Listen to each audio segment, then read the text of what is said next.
Aboriginal Australians, Wikipedia article audio. Aboriginal Australians are legally defined as people who are members of the Aboriginal race of Australia.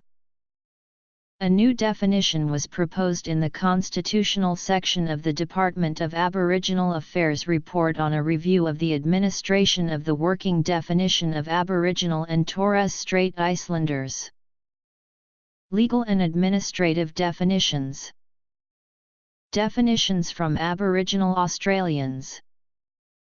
An Aboriginal or Torres Strait Islander is a person of Aboriginal or Torres Strait Islander descent who identifies as an Aboriginal or Torres Strait Islander and is accepted as such by the community in which he lives. Justice Gerard Brennan in his leading judgment in Mabo v Queensland stated, "Membership of the Indigenous people depends on biological descent from the Indigenous people and on mutual recognition of a particular person's membership by that person and by the elders or other persons enjoying traditional authority among those people." The category Aboriginal Australia was coined by the British after they began colonising Australia in 1788. To refer collectively to all people they found already inhabiting the continent, and later to the descendants of any of those people. Until the 1980s, the sole legal and administrative criterion for inclusion in this category was race, classified according to visible physical characteristics or known ancestors. As in the British slave colonies of North America and the Caribbean, where the principle of partus sequitur ventorum was adopted from 1662, children's status was determined by that of their mothers.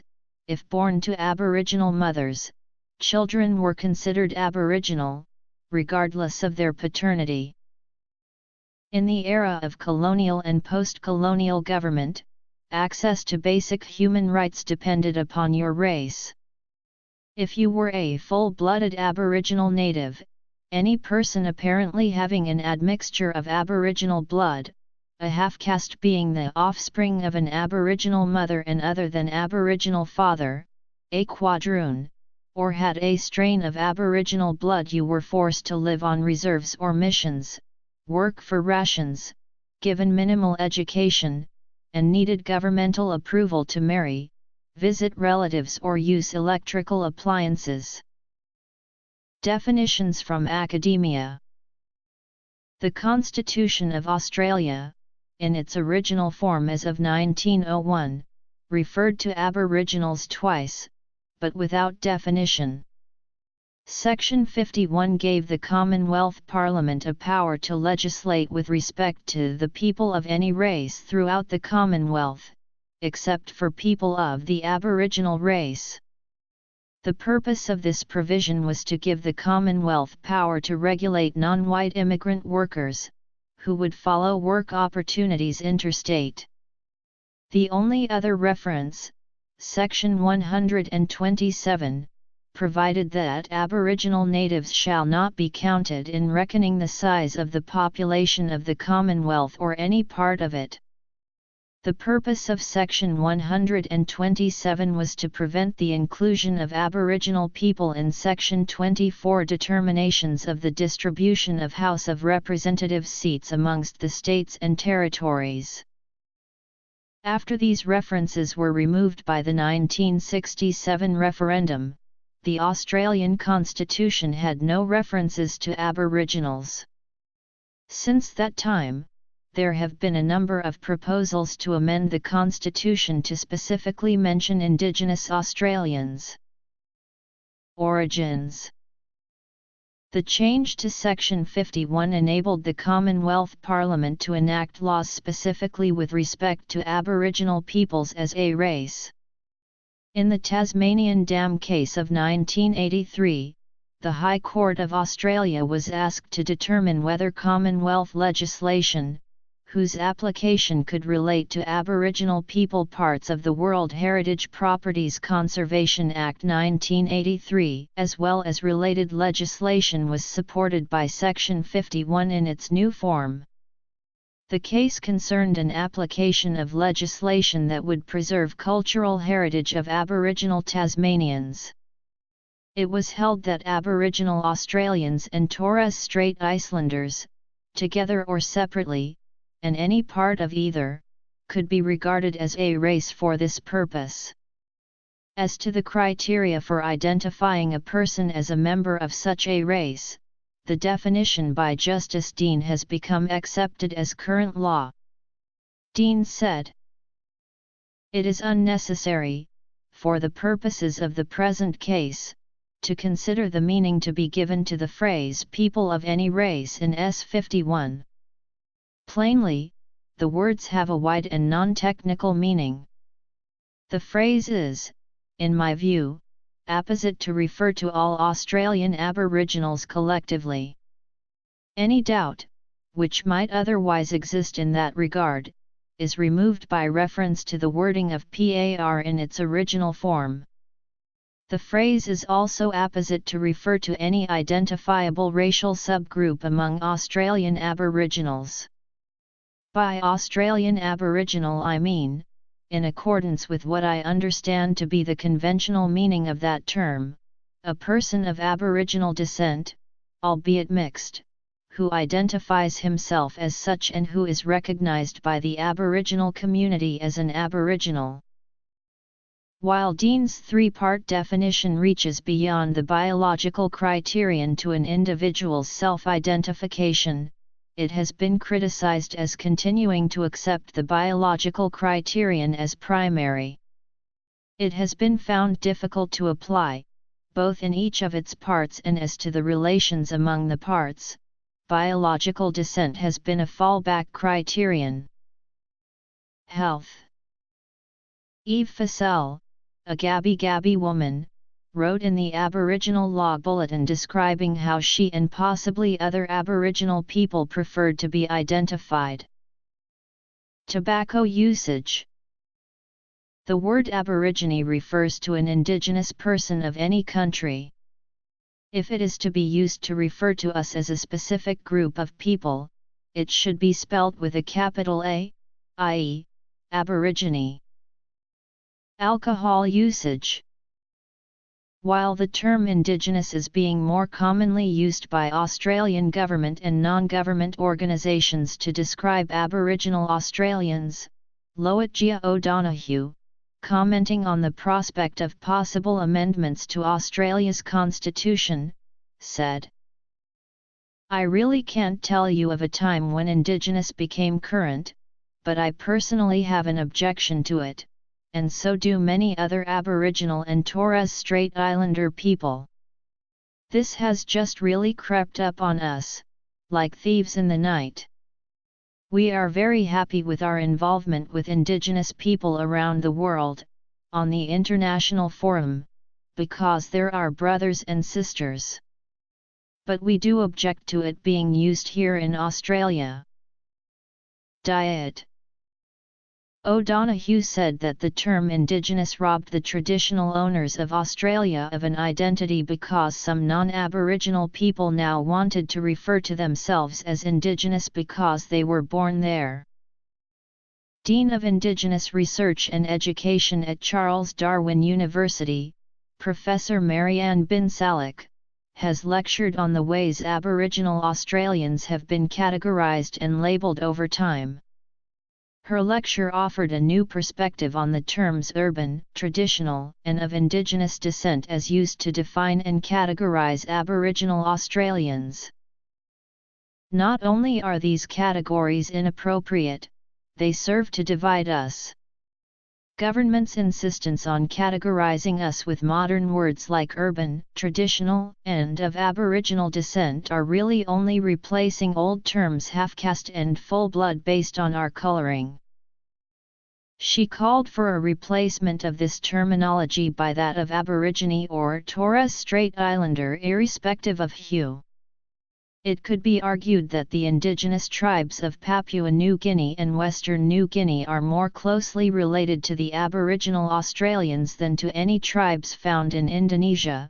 However, due to ongoing conflict in the regions of West Papua, these tribes are being marginalized from their closest relations.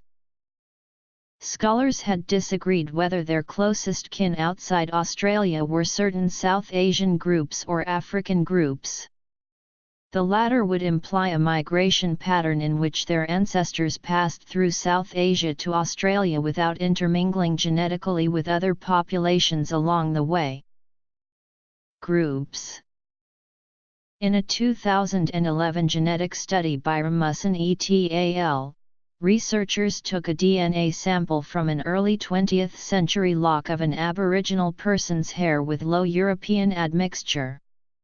They found that the ancestors of the Aboriginal population split off from the Eurasian population between 62,000 and 75,000 BP, whereas the European and Asian populations split only 25,000 to 38,000 years BP, indicating an extended period of Aboriginal genetic isolation. These Aboriginal ancestors migrated into South Asia and then into Australia, where they stayed, with the result that, outside of Africa, the Aboriginal peoples have occupied the same territory continuously longer than any other human populations. These findings suggest that modern Aboriginal peoples are the direct descendants of migrants who left Africa up to 75,000 years ago. This finding is compatible with earlier archaeological finds of human remains near Lake Mungo that date to approximately 40,000 years ago. Names used by Aboriginal Australian people. The same genetic study of 2011 found evidence that Aboriginal peoples carry some of the genes associated with the Denisovan peoples of Asia. The study suggests that there is an increase in allele sharing between the Denisovans and the Aboriginal Australians' genome compared to other Eurasians and Africans. Examining DNA from a finger bone excavated in Siberia, researchers concluded that the Denisovans migrated from Siberia to tropical parts of Asia and that they interbred with modern humans in Southeast Asia 44,000 years ago, before Australia separated from Papua New Guinea approximately 11,700 years BP. They contributed DNA to Aboriginal Australians along with present-day New Guineans and an indigenous tribe in the Philippines known as Mamanway. This study makes Aboriginal Australians one of the oldest living populations in the world and possibly the oldest outside of Africa, confirming they may also have the oldest continuous culture on the planet. The Papuans have more sharing alleles than Aboriginal peoples. The data suggest that modern and archaic humans interbred in Asia before the migration to Australia. Ananguin, northern South Australia, and neighbouring parts of Western Australia and Northern Territory, Bama in northeast Queensland, Gungari in southwest Queensland, Kori in New South Wales and Victoria, Murawari people in New South Wales, Mori in southern Queensland, Guri people in southeast Queensland and down into New South Wales, Noongar in southern Western Australia, Nunga in southern South Australia, Palawa in Tasmania, Yamatji in coastal and Midwest Western Australia, Yaengu in north eastern Arnhem Land. One 2017 paper in Nature evaluated artifacts in Kakadu and concluded human occupation began around 65,000 years ago. A 2013 study by the Max Planck Institute for Evolutionary Anthropology found that there was a migration of genes from India to Australia around 2000 BCE. The researchers had two theories for this. Either some Indians had contact with people in Indonesia who eventually transferred those genes from India to Australian Aborigines, or that a group of Indians migrated all the way from India to Australia and intermingled with the locals directly. Their research also shows that these new arrivals came at a time when dingoes first appeared in the fossil record, and when Aboriginal peoples first used microliths in hunting. In addition, they arrived just as one of the Aboriginal language groups was undergoing a rapid expansion.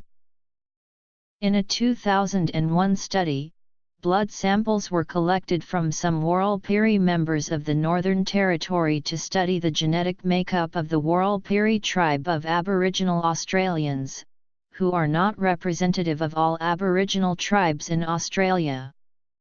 The study concluded that the Warlpiri are descended from ancient Asians whose DNA is still somewhat present in Southeastern Asian groups, although greatly diminished. The Warlpiri DNA also lacks certain information found in modern Asian genomes, and carries information not found in other genomes, reinforcing the idea of ancient Aboriginal isolation. Aboriginal Australians are genetically most similar to the indigenous populations of Papua New Guinea, and more distantly related to groups from East India. They are quite distinct from the indigenous populations of Borneo and Malaysia, sharing relatively little genomic information as compared to the groups from Papua New Guinea and India. This indicates that Australia was isolated for a long time from the rest of Southeast Asia, and remained untouched by migrations and population expansions into that area. The Australian Aborigines are genetically evolved to stand a wide range of environmental temperatures. They were observed to have been able to sleep naked on the ground at night in below freezing conditions in desert conditions where the temperatures easily rose to above 40 degrees Celsius during the day. By the same token, Tasmanian Aborigines would sleep in snow drifts with nothing on apart from an animal skin. According to the April 2017 edition of the National Geographic magazine, it is believed that this ability of Australian Aborigines is due to a beneficial mutation in the genes which regulates hormones that control body temperature. Aboriginal Australians have disproportionately high rates of severe physical disability, as much as 3 times that of non-Aboriginal Australians, possibly due to higher rates of chronic diseases such as diabetes and kidney disease. In a study comparing Aboriginal Australians to non-Aboriginal Australians, obesity and smoking rates were higher among Aboriginals, which are contributing factors or causes of serious health issues. The study also showed that Aboriginal Australians were more likely to self-report their health as excellent/very good in spite of extant severe physical limitations.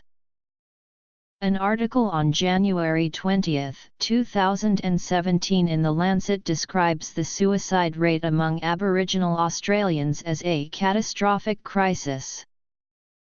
In 2015, more than 150 died by suicide, the highest figure ever recorded nationally and double the rate of, according to the Australian Bureau of Statistics. Additionally, children make up 1 in 3 child suicides despite making up a minuscule percentage of the population. Moreover, in parts of the country such as Kimberley, WA, suicide rates are among the highest in the world. The report advocates Aboriginal-led national response to the crisis, asserting that suicide prevention programs have failed this segment of the population. The ex-prisoner population of Australian Aboriginals is particularly at risk of committing suicide. Organisations such as Ngala Maya have been set up to offer assistance.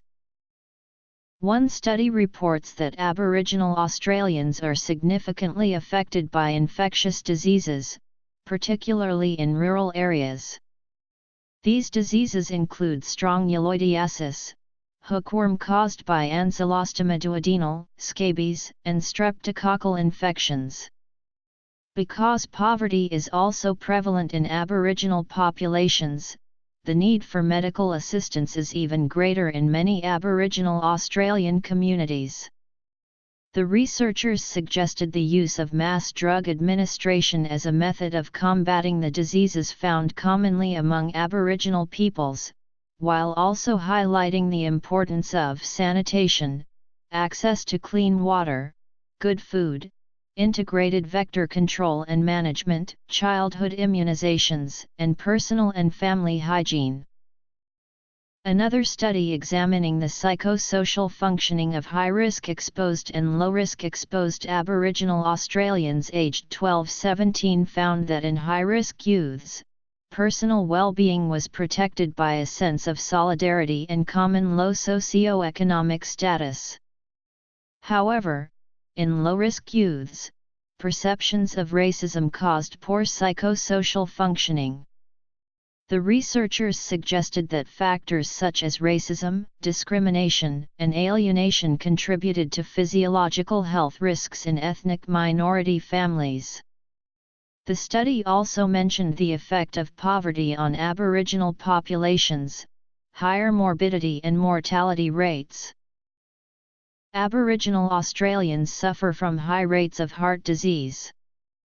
Cardiovascular diseases are the leading cause of death worldwide and among Aboriginal Australians. Aboriginal people develop atrial fibrillation, a condition that sharply increases the risk of stroke, much earlier than non-Aboriginal Australians on average.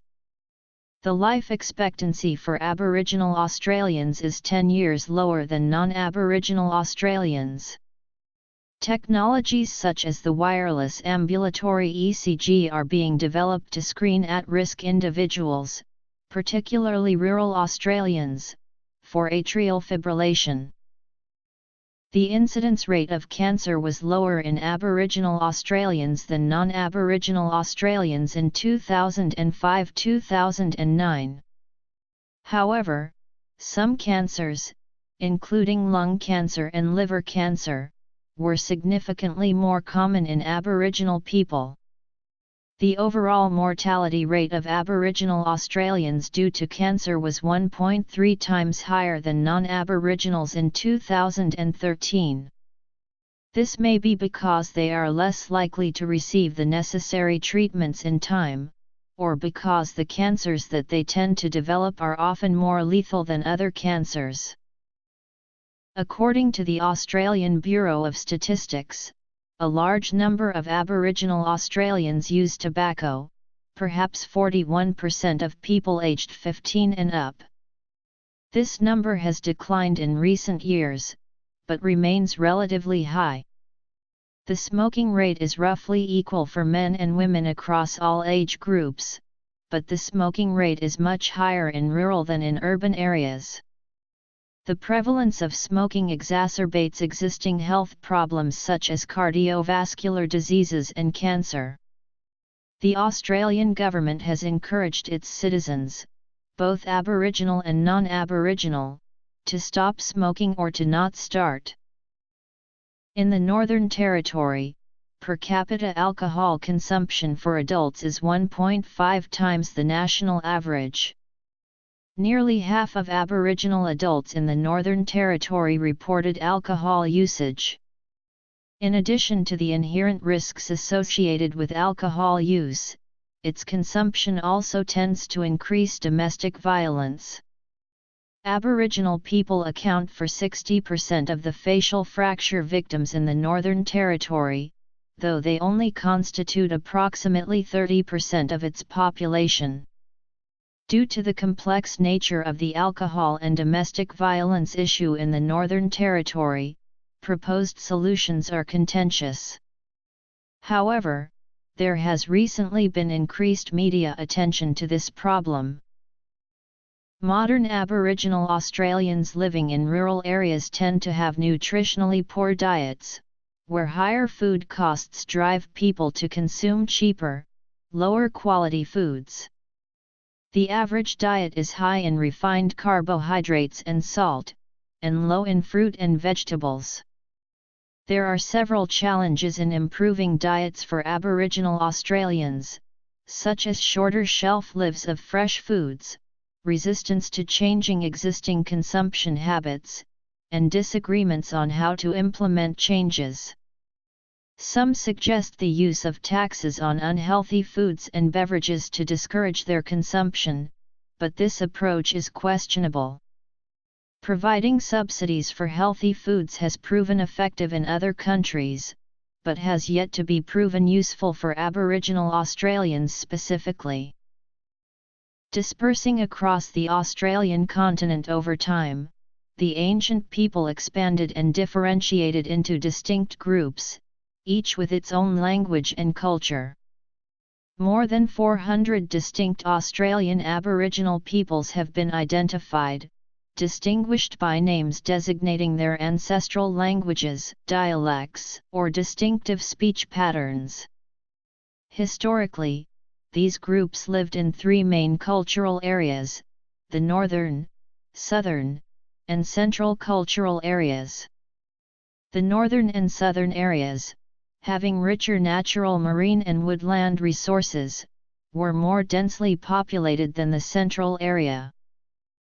There are various other names from Australian Aboriginal languages commonly used to identify groups based on geography, including Africa, Asia, Europe, North America, Oceania, South America,